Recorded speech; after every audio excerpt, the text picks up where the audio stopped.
Welcome to Barry's in the Interim podcast, where we explore the cutting edge of innovative clinical trial design for the pharmaceutical and medical industries, and so much more. Let's dive in. All right, welcome everybody back to In the Interim. I'm your host, Scott Barry, and I have three guests today, a hierarchical set of guests today, and that gets to our topics.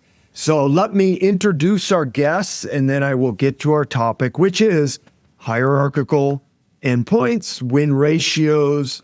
What is this? But let's introduce the guests today.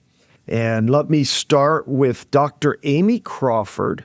And I'm going to learn from my Sean Cassidy podcast that I did, where he said he was so impressed when the doctor said, "Tell me your story." So, Amy, tell me your story.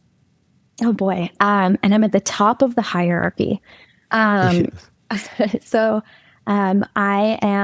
statistician. I work with all of these beautiful people. And I did my undergraduate degree at North Dakota State. I'm a Midwesterner.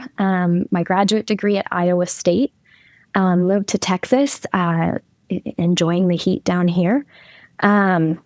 And at Barry Consultants, I have been working on a lot of clinical trials, particularly in the cardiovascular space, some stroke, that deal with wanting to look at composite endpoints, hierarchical composite endpoints. And so had a few places where I've dug deep into properties of these things and all the nuances. And so happy to join the hierarchical composite crew with Jessica and Cora here today. Wonderful. Cora, Dr. Cora Allen-Savietta, what is your story? Hi, thanks for having me. So I'm also a Midwestern girl. I come from an academic family of mostly biologists, but my grandfather and my father are both statisticians. So I grew up asking a lot of questions, my parents saying, well, what's your hypothesis? Isn't that going to be biased? And those parts of the discussions were always the most exciting to me. I came to statistics from, I think, a storytelling kind of perspective. I started as a psychology major, took my first statistics class as part of a psychology requirement, and just fell in love.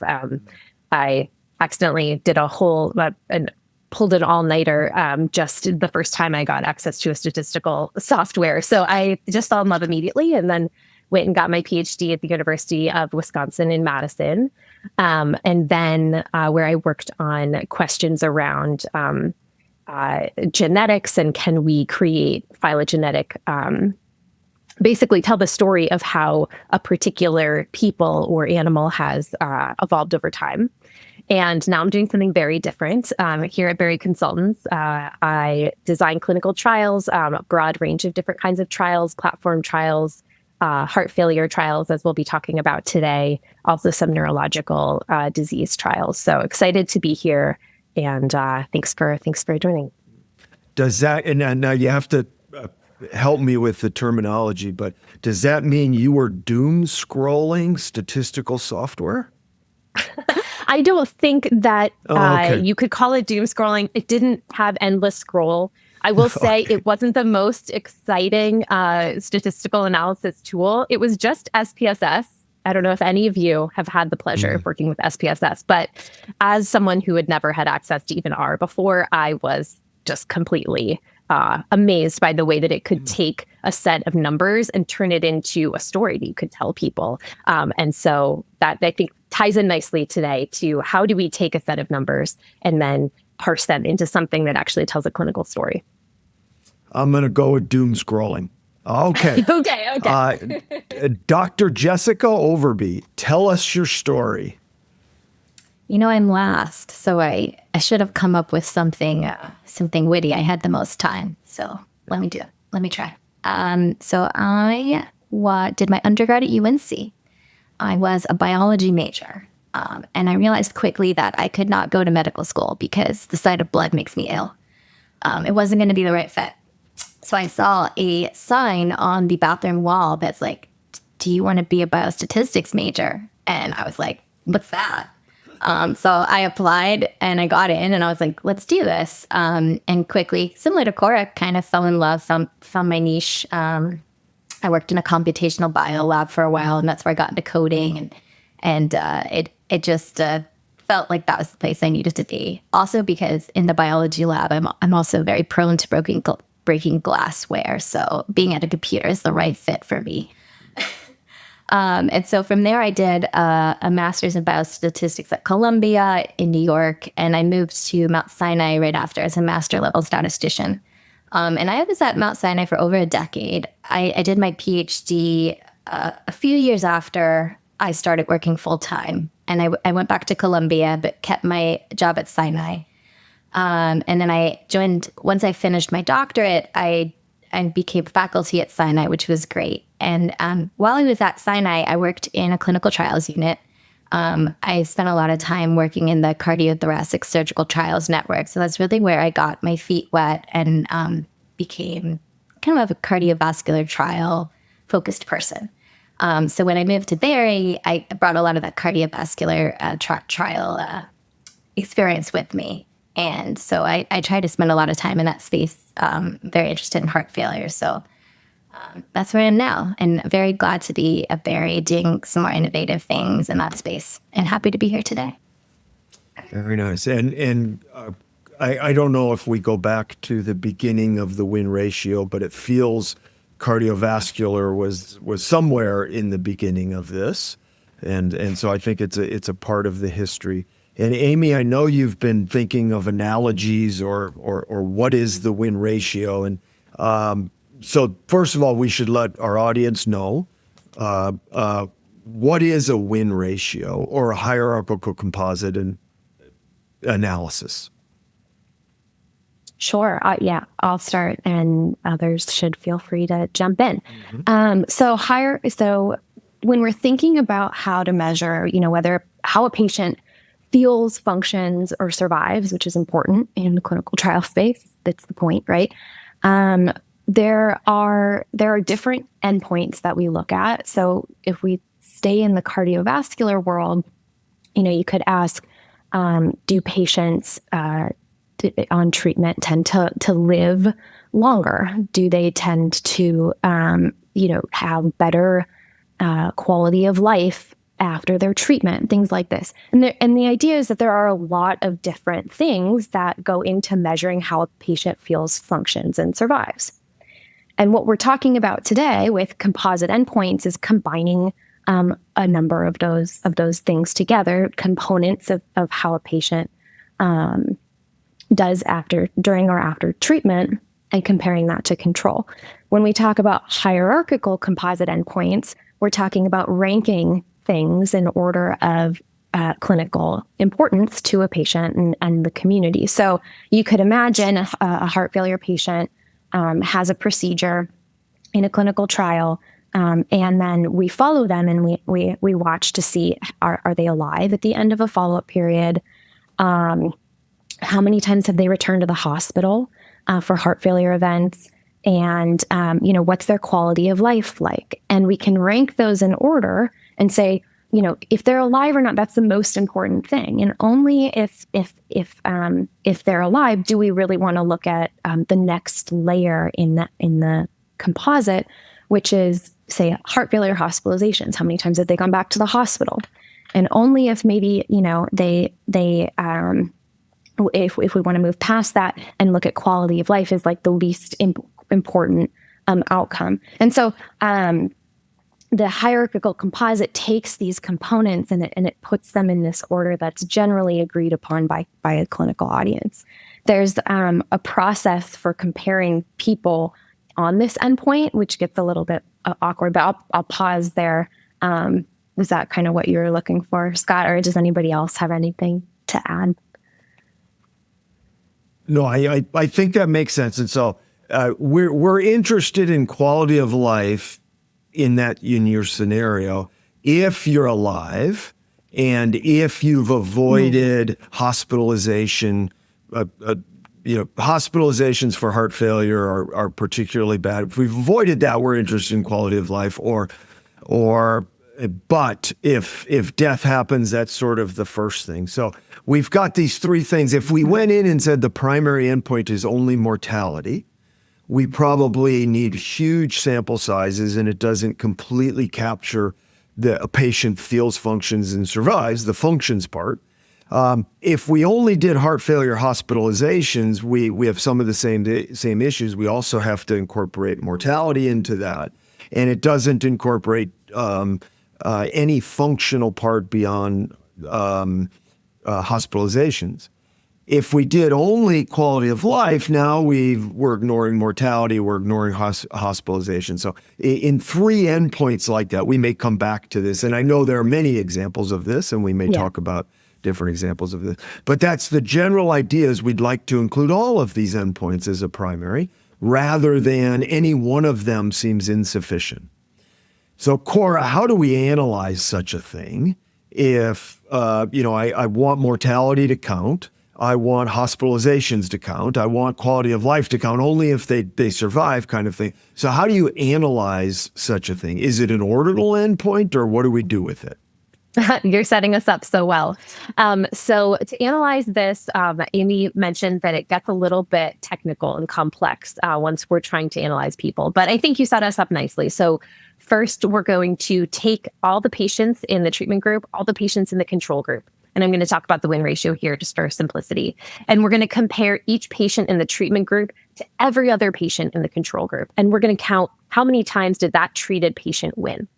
And then we'll do that for all of the treated patients. And so we have all of the pairwise comparisons. It's as if we took a big group of people and we said, you're all going to play singles tennis matches. And then we're going to count how many times each of you won and how many times each of you lost. And now we take the number of wins and the number of losses for each patient. We sum up that for the treatment group. We sum that up for the control group. And the win ratio is the ratio of wins in the treatment group, the ratio of wins in the control group. Or you can use the win odds, which is typically preferred now, where you take half of the ties and you add that to the top, half the ties are added to the bottom. That's a side note. Basically, you get a ratio of the relative effectiveness of the treatment versus control. Does that answer your question? It does, but let's make sure this is clear. The tennis match. So, and by the way, we're a 2x2 table here on the screen of the four of us. So Jessica and I are on the right, so we're in one group. Cora and Amy in another group. When Cora is in one treatment group and I'm in another, and you say there's a tennis, how do you compare who wins between the two of us, and how does that incorporate the hierarchical component? What's a win? That's great.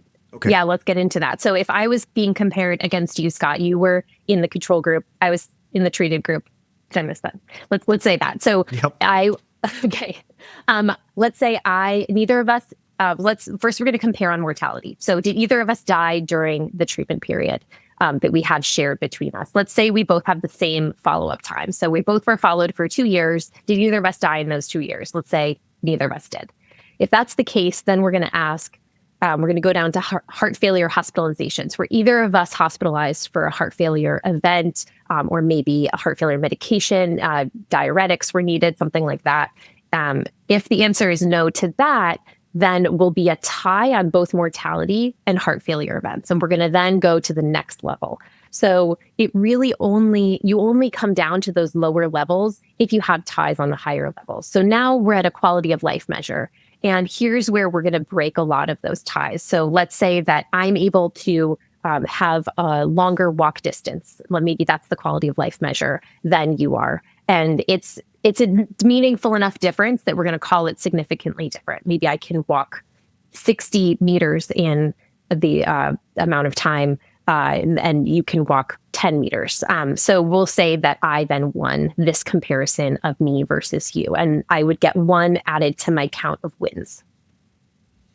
Okay, so the hierarchical components are how we play the game against each other, each treatment to each control. And at the end of the day, we're looking at how many times the treatment beats a control patient, largely. And we get the statistics right for understanding the variability of it. And we're looking for perhaps is there a statistically significantly higher number of wins from a treatment to the control. Now, a win could be on mortality, that one survived longer than the other. Neither of them could have died, or they both could have, and they could be a tie. And you move down the level and you keep looking to see if there's a win or not. And it is possible people tie throughout and they end up as a tie. This is like the NHL. There's lots of ties and forms of ties, but there could be ties as part of that. Now, when we do a primary analysis that's a win ratio, and I guess I will throw it to Jessica, but I want everybody to jump in here. Now, I guess I should come clean here in this, is I'm not a fan of the win ratio. I have a love-hate relationship with the win ratio, so I should be clear to our audience out there. Now, I've used the win ratio, and I've used hierarchical composites, and that's a little bit of the love. They have some benefits. They have some things that I find peculiar or less beneficial to that. So let's sort of dive into all of these. When we do a primary analysis on the win ratio, I get maybe this about the final analysis. Yeah, the final analysis. Okay. And I understand statistically I can say one group's better than the other one. How do we estimate or provide an estimand based on this test? And I'll throw it, this is going to be hard because I know you all want to answer all of these questions. And so Jessica, what does the final sort of estimand look like? What does the final analysis look like? Yeah, so for the final analysis, we use the Finkelstein-Schoenfeld test, and that's to get us that p-value. But that doesn't have a natural treatment effect next to it. So that's how the win ratio came about, to complement the Finkelstein-Schoenfeld test. So the p-value tells us, on average, treated patients are having better outcomes than control. And we go to the win ratio to get our treatment effect. So that tells us it's the ratio of wins to losses. If that's 1, that means there's no difference. The groups are doing the same. If it's greater than 1, we know that on average, treated patients are doing better than controls. And I think the official estimand is, say you pull out a random treated patient to a random control. This is the ratio that the treated patient will do better than control, is the official estimand language. But, in isolation, I think what you're going to get at is that interpretable? What does it mean to win? Especially in the concept of a hierarchy, if you just look at the win ratio, you don't exactly know where in the hierarchy these wins and losses got decided. So there's an interpretability issue there. So usually right next to the win ratio, there'll be this tree or that shows you the breakdown of at what level each win and losses occurred. So at the top, if we're doing mortality, we'll know this percent of patient or this percent of pairs won for treated, this percent won for control, and then you'll have the number of ties. And then of those ties, you'll go down to the next level and say, this is how many won on heart failure, this is how many lost. And so the tree lets you see exactly what proportion of pairs are decided by each endpoint. And then within each endpoint, what's the difference? So and you really need that tree to complement the treatment estimate, which I think is unique to the win ratio, to have all these supplementary analyses to understand it. So the actual number summary might be this proportion of, or is it the odds of a win for the treatment group? We talk about 1.2 or something like that as the 20% more wins for the treatment group relative to control. And I understand it's hard to explain what that means because it could have been on mortality, it could have been on the second, it could have been on the third. What is the number summary that we get out of that? Or is that just not important? I think it's the win ratio, right? That's your core treatment effect. And the most popular is the win ratio. Cora alluded to the win odds. There's been a call to use the win difference. So I think you can slice up these proportions a lot of different ways. Yeah. And I will just note there that the win odds is typically recommended in a lot of these trials that we're seeing coming out now. We'll see, even at the final analysis, up to 20%, maybe more ties. And in cases where there are a lot of ties, the win ratio can overstate the treatment effect, whereas the win odds is going to give, I think, a more balanced sense, really incorporating those ties. Half the ties go to the top, half the ties go to the bottom. Okay, now if we're going to build it, part of what's hard about this question is what are we comparing to? But I get the attraction that in a scenario we're worried about running a trial in mortality or mortality plus heart failure events, that we may need very, very large sample sizes, and quality of life, functioning of those patients matters in this. And so how does power come out in this? If you're working with a client to build a trial, a win ratio, hierarchical composite trial, how does power tend to come out in this? Is this a net positive? And I know it depends on compared to what, but generally, how are those comparisons falling out? If you're talking about doing a win ratio that incorporates these lower level quality of life endpoints versus, of course, just doing your more standard mortality and clinical events only, the win ratio is usually going to be more powerful. If you're talking about taking the components of the win ratio and forcing them into another composite, it's not always the case that the win ratio is more powerful. So, for example, if you were like to do an aggregate global Z statistic of each component, that might end up being more powerful, but without assigning weights, you run into the issue there of the clinical severity isn't being taken into account, which I think will open you up to criticism, and is where the win ratio really shines, because you are able to take that severity into account. Okay, the win ratio takes severity into account by ordering them, but the relative weight that the third component plays relative to the first or second is somewhat opaque, unspecified. Unpredictable. Yeah. And maybe, and I know, Amy, you've been working on a great deal of trying to measure the contribution of each individual endpoint. And presumably, if nobody dies, that endpoint has no impact. If 80% of the patients die, all of a sudden that becomes a super impactful. So how do we understand the contribution of each of the pieces in the hierarchy? Yeah, this is interesting, right? So like Jessica mentioned earlier, you can look at the tree where the percent of pairwise decisions made at each level. And that's a great first step of kind of understanding the number of decisions that are made in this round robin by each endpoint. But really, just because you've ordered them in a particular way doesn't mean they're contributing to your analysis in that order, right? It depends on the prevalence. Like you said, Scott, if nobody dies, you're not going to break any ties. You're not going to make any decisions on that first level of the hierarchy.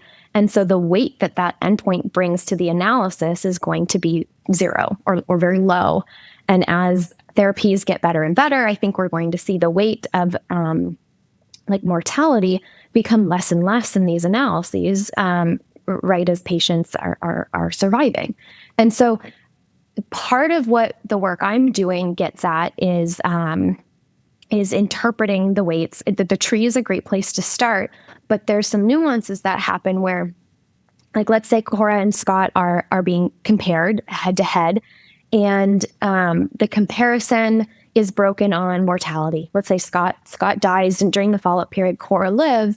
That's a pair that's decided by the mortality endpoint, the highest level in the hierarchy. Now, you have taken away the opportunity for a decision on heart failure events, hospitalizations, and quality of life. And so there are some nuances where when these endpoints and these comparisons actually go into the statistical test, decisions on higher endpoints in the hierarchy actually take away opportunities for decisions on lower endpoints. And so the number of decisions, right, it's not really an equal comparison, because the lower endpoints, they may have had that opportunity taken away by the higher endpoints. And so as a statistician thinking, contribution to explaining variance, right? If you're breaking ties at the higher endpoints, you're explaining a lot more variance in your test, where the variance is coming from in your test, and you're taking away the opportunity from the lower level, say, quality of life endpoints in the hierarchy. So the tree is a great place to start, and we're thinking about ways to measure this in that context as well. One other thing that I'll say is, when we talk about interpreting the weights of these things, we're not able to, the test doesn't capture how much you won by. Right. So it's not that you can't say, oh, okay, well, mortality broke a lot of ties. We made a lot of decisions on mortality. We're not able to then go through and say Cora lived 3 years longer than Scott. Right. So there's not a weight of sort of treatment effect amount even within that. So there's kind of all these layers to it. Yeah. So in a way, it's a very non-parametric test in that sense, that there is no relative hazard ratio that comes out of this. There's no event ratio for heart failure hospitalizations where 10 is much worse than 1. A loss is a loss. And of course, you know that I do a lot of things in sports. It's sort of saying who won and lost the game, and you ignore the score as part of that. The other thing that seems to be part of this, and one of the is putting things together that have very different clinical meaning. So it's not unusual that in cardiovascular trials we do death, we do non-fatal MI or something like that, and then the third level is pro-BNP, which. Those are very different things. Now, I think sponsors want to put that in there because let's call it a biomarker. And I know there's a lot of research going into what that marker means and what other markers mean there. But it's something that many things may go to that as the tiebreaker. And so when my overall test wins and most of my things are broken by that, that's really good for the sponsor that affects that biomarker, but it still leaves open the interpretation of, are we having positive clinical effects? And so this is, it's not for us to say, but when we're helping to build these things, that's going to be something that presumably the consumers of this, regulators, may not accept something if the thing at the end really isn't very clinically important and 90% of ties are broken at that point. And so the contribution is so high of those. I think you're right. And that's actually, as we've done more win ratio trials, some of the more recent trials published are only having wins on that lower order endpoint. So I can think about the Triluminate trial. That, I think, was a 3-order composite of death, some sort of clinical event, and quality of life. And it was very clear that it really came down to quality of life only. So the buy-in of the clinical community might not be as high there. So I think when you're going to design a trial, I agree. I think we always try to show simulated trials where that ends up being the case and saying, what if this happens? Are you comfortable? Is this really the route you want to go is really important. Okay. In this now, we at Berry, we do a lot of adaptive designs. And adaptive designs can be an important part of this. It seems like adaptive designs with this endpoint can have multiple tricky things to it. Let me turn it over to you all because I know there's a number of tricky things when doing an adaptive design. So who wants to do this first? And this may be everybody weighs in on this part. And I know there's parts to quantities of interest. There's parts to the relative weights of things. So What are the challenges of doing adaptive designs with a hierarchical composite win ratio? Jessica, do you want to start us off? Okay. I didn't want to go right after I already spoke, but I've been thinking about this a lot lately. So yeah, great question, important question. It is hard to do interim monitoring on these hierarchical endpoints because when you do an interim, you've got partial data on patients. And if you think about that pairwise comparison at the patient level, that's going to change over time.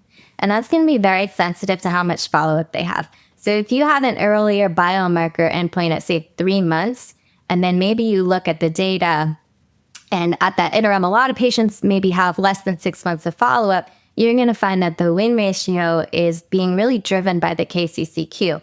Whereas if the final follow-up isn't for 2 years, you're going to have, you expect the higher order endpoints, the clinical events will eventually start taking up more of the hierarchy. So when you do an interim, So let me make sure, sorry to interrupt, but let me make sure. Yeah. So KCCQ is measured at 3 months, say. Okay. And this is a quality of life. And so when you do an interim or relatively early in the length of exposure, and you look at the win ratio as it's designed, many people haven't died yet. They haven't had bad clinical events. And so almost everybody's being determined on this KCCQ.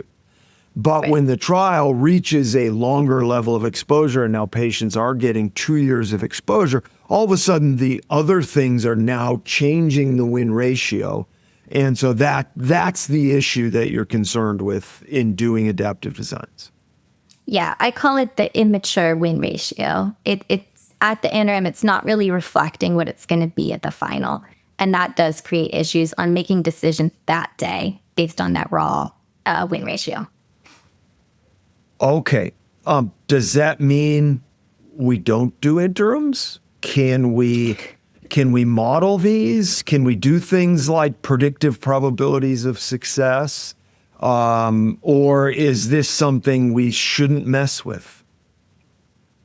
Well, obviously we can do interims. I'll let another person take this. Cora, do you want to take this one?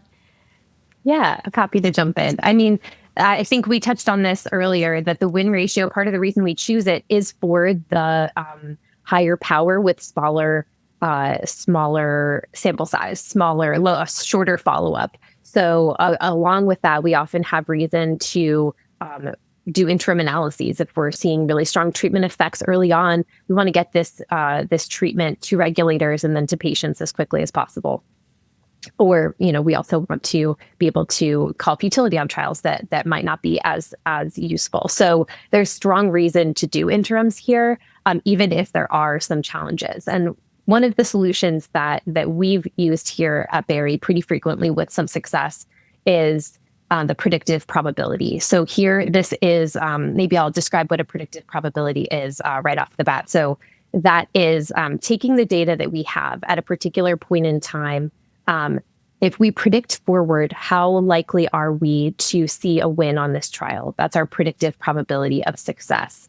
We could ask, with the current sample size, what's our probability of success given the treatment effects that we're seeing right now? We could ask at the maximum sample size, what's our probability of success? So typically, we might think about doing that for a single endpoint. So we could maybe start simple and say, what if we look at the deaths that have occurred already on the treated group and the control group? Maybe it's just 1 or 2 on each side. What's our probability of winning on the trial based on just that hazard ratio? So that would be a single outcome predictive probability. But now we want to be able to see what's the distribution of treatment effects that we're seeing on mortality. And then separately, what's the treatment effects that we're seeing on heart failure hospitalizations? And what are the treatment effects that we're seeing on KCCQ? And for patients that don't have that mature data with the longer follow-up, we're going to simulate their data all the way out to the end. And we're going to do that thousands of times. And over those thousands of different trials that are comprised of partially simulated data and partially observed data, we're going to create 1,000 different potential outcomes. And of those 1,000 data sets, what proportion end up with a win and what proportion end up as a loss using the win ratio, or actually the Finkelstein-Schoenfeld and its corresponding p-value how likely are we to win? So that incorporates the idea of this kind of immature win ratio. We're not relying on that immature win ratio and its p-value that's more heavily weighted to those lower quality of life. We're not relying on that at the interim. We're actually using a more sophisticated model that allows us to think about how many deaths, how many heart failure hospitalizations are we going to have over time as they accrue. Okay, so then let me see if so early on, if you just calculated the Jessica's immature win ratio, that's not necessarily a good estimate of what it's going to be in 2 years, because we know we're going to get more mortality and heart failure events. And it's not going to be only this. So you're modeling the effect of the treatment on the individual components to forecast 2 years from now, what is this going to look like? So for example, if we said we're going to run this for 20 years, we might have almost all of them are mortality events and it's broken there. So you're modeling the effect there. So that can be done to make any decisions during an adaptive design, futility, stopping enrollment, whatever it is. That's a really good way to understand what a less immature win ratio could be. That a fair summary? I think so. Okay. All right. What about? I won't ask the regulator question, but that's coming. So think about that. Okay. The regulator question's coming. What is frustrating? Maybe I'm going sideways, but I do go sideways a lot. Is this, Amy? Is this an ordinal endpoint? Could I just ignore this whole thing and create an ordinal endpoint instead?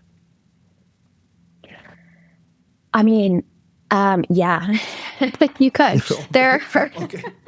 You could do whatever you want, Scott. No, so yeah, there are a lot of cases where, this does just collapse to an ordinal endpoint.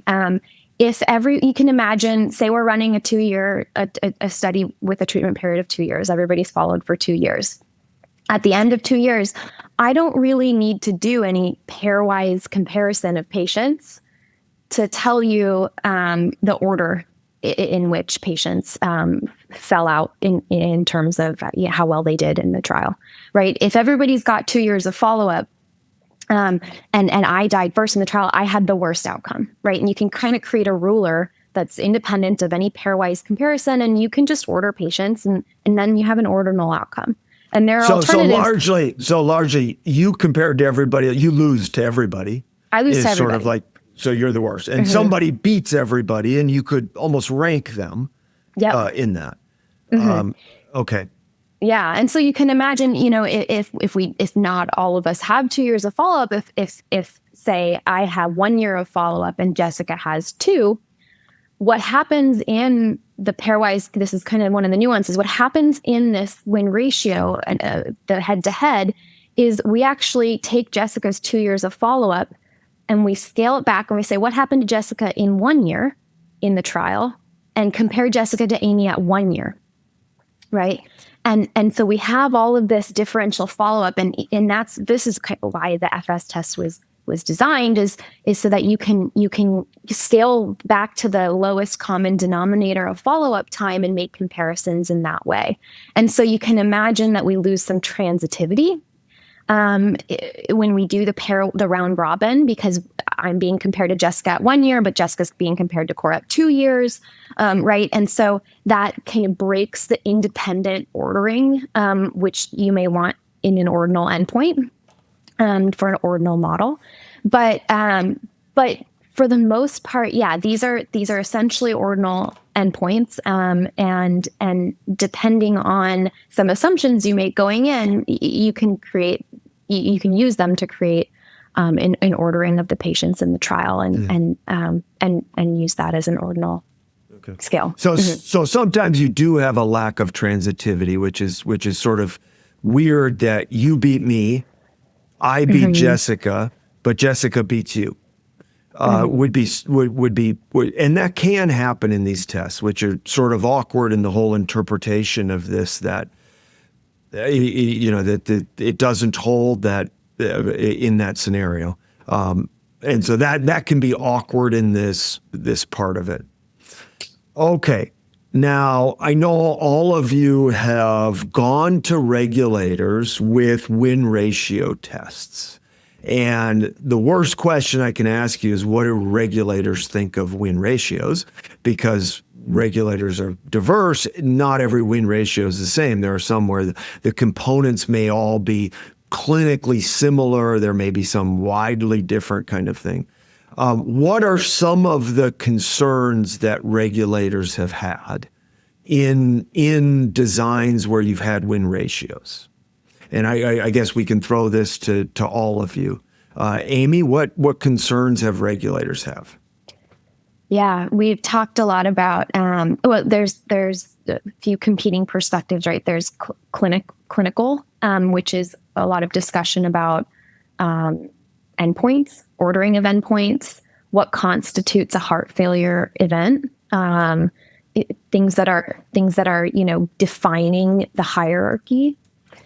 From a statistical perspective, there are questions of, how are you analyzing it? We talk a lot about ties, and I think this was alluded to earlier, but what do you do with ties? What makes a tie? So on the quality of life endpoint at the end of the hierarchy, I think Jessica mentioned earlier, a lot of times you only want to declare a winner if there's a clinically meaningful difference between patients and quality of life. And what is clinically meaningful? It's a kind of a clinical question, but it's also a statistical question, because the more ties you have, the fewer wins and losses you have, and that kind of can take your power down. So lots of competing interests. But I think generally, my experience, regulators have sort of accepted this after discussion and with a reasonable approach. And interesting to hear what Cora and Jessica, their experience with the regulatory. Cora. Yeah, so I'll echo what Amy said. I think after discussion on important things like what's the tiebreaker thresholds, how much better do I have to be on KCCQ compared to Scott to be considered a win? If we're just 1 yard different, for 1 point difference for KCCQ, then we're not going to call that a win, for example. Maybe we need a 5-point buffer, 10-point buffer, or caliber. Those pieces are important. I think something else that we often talk to about regulators is what's the package of supportive evidence that we're going to provide along with the win ratio. So we're going to give the Finkelstein-Schoenfeld, the p-value. We're also going to give the win ratio, the win odds, the win difference, maybe even a net benefit measure. All of these are really nice complementary, what I like to call win statistics. And each of them has their kind of pros and cons. And together they tell a more complete story. But I think the most important pieces are really that tree that Jessica described, where we're showing where the wins are happening at each level and how many ties we end up with at the end. And then the individual component analyses. So we want to see for people, for everyone, what was the mortality? For people who didn't have a mortality event, what does the rate ratio look like for hospitalizations? For people who had neither mortality nor heart failure events, what does the quality of life measure look like in terms of just differences in means? And these don't have to be complex, but I think that it's really very challenging to interpret something like a win ratio without all of that complementary material. I think that doesn't have to be a negative. I think as statisticians, we should think of ourselves as storytellers, and we should always be ready to present a kind of complete report about the primary analysis that's beyond just a p-value. And then I am hoping Jessica maybe can chime in on some of the conversations we've had with European regulators. I've been mostly speaking about American regulators, but we've also recently had some interesting interactions with Europeans. Yeah. So agree with everything Cora and Amy said, kind of leaning into our recent experience with European regulators. And I think FDA also has these concerns. Is back to that interim monitoring piece. I think there's some discomfort with doing group sequential analyses on the win ratio. And that would be the case where you take the immature win ratio and make a decision. That's going to get pushback on both sides of the ocean.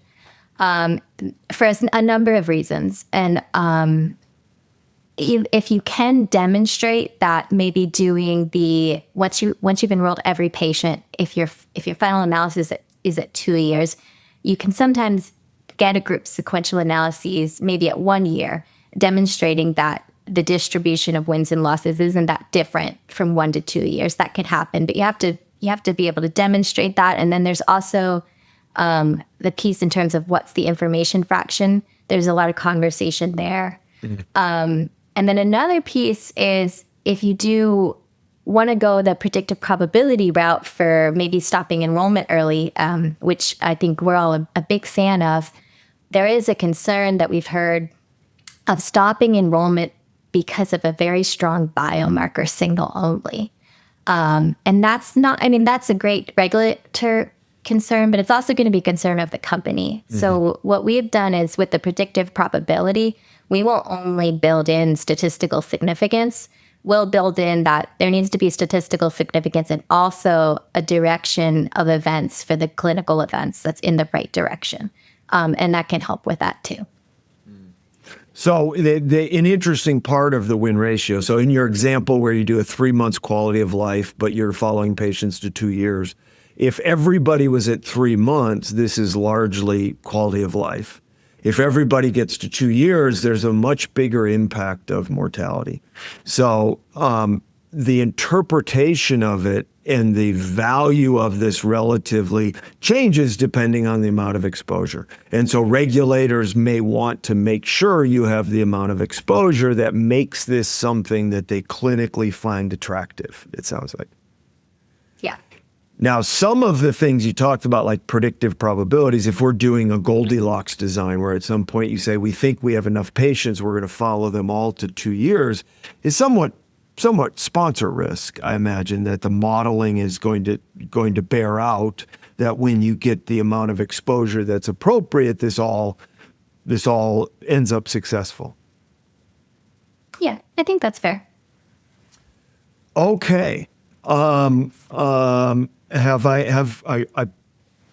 was going to ask about, this is naturally a relatively frequentist thing. It's a non-parametric thing. Can we, and this is not a religious thing that we need to make this Bayesian. Can we do things like incorporate covariates? Can we do that? Could we do modeling of this other than just purely who had the most wins? Can I go? Yes. I'm going to go. So I've had some experience with this recently. So we talked a little bit about, is this an ordinal endpoint earlier?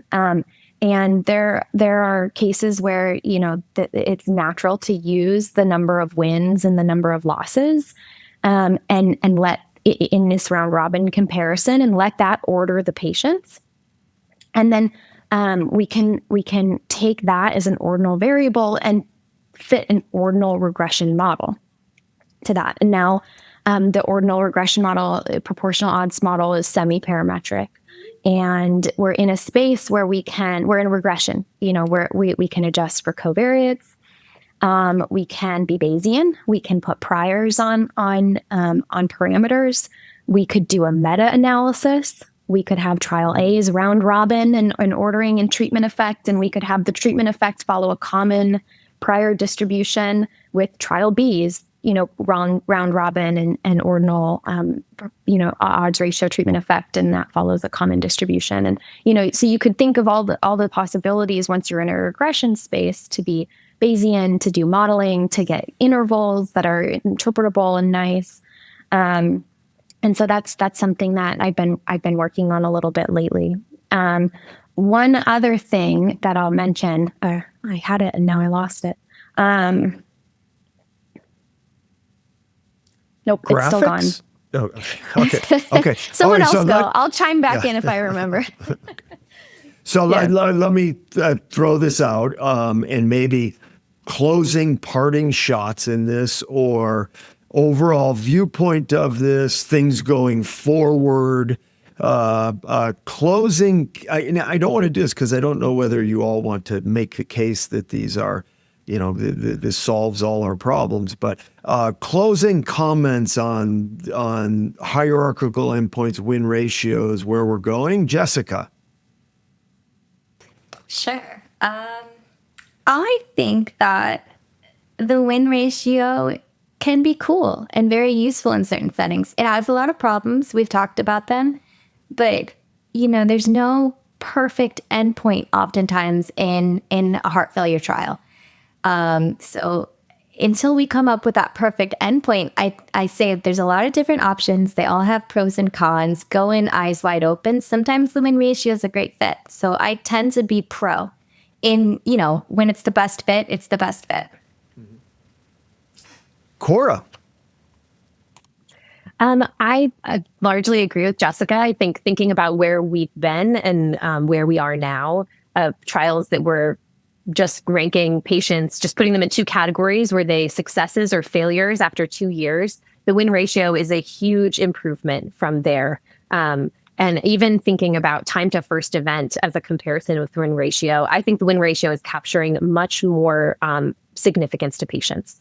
And I think that's really a benefit in terms of delivering treatments that are going to have clinical meaning to patients and clinicians.